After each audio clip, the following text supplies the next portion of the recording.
Jeste li ikad stavili aluminijsku foliju na granu? Ili možda na vrata ili prozore? Ono što ću vam danas pokazati potpuno mijenja način na koji gledate ovaj svakodnevni predmet.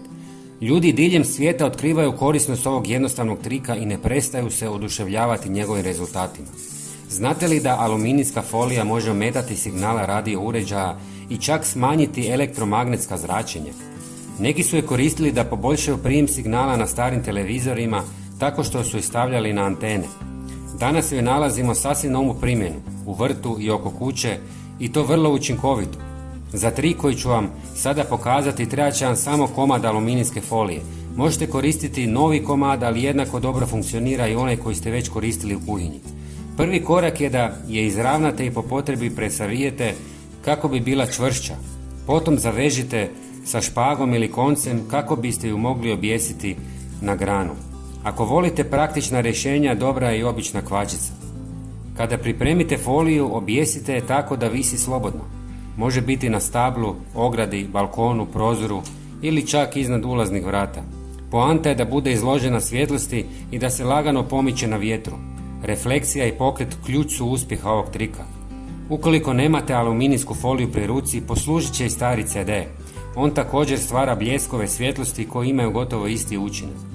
Ponekad je dovoljno da samo nekoliko komada postavite na strateška mjesta. I sad dolazimo do pitanja zašto biste ovo uopće radili. Što postižete?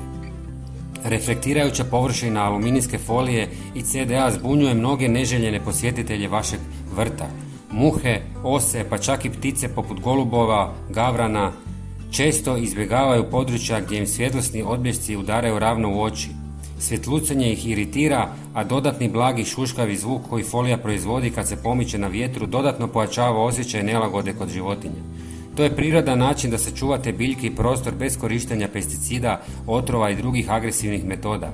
A najbolje od svega, gotovo je besplatan jer koristite ono što već imate kod kuće. Mnogi ljudi nisu ni svjesni koliko je ovakvo rješenje učinkovito dok ga sami ne isprobaju. Ako volite ovakve praktične prirodne savjete, svakako se pretplatite na naš kanal. Tako ćete prvi doznati sve nove trikove koje redovito dijelimo. Također, ako vam se svidio video, kliknite na like i podijelite ga s prijateljima. To je najbolji način da podržite ono što radimo i pomognete drugima da i oni otkriju korisne savjete koje možda nikad nisu čuli. Hvala vam na gledanju i vidimo se uskoro s novim idejama za vaš dom i svakodnevnicu. Veliki pozdrav!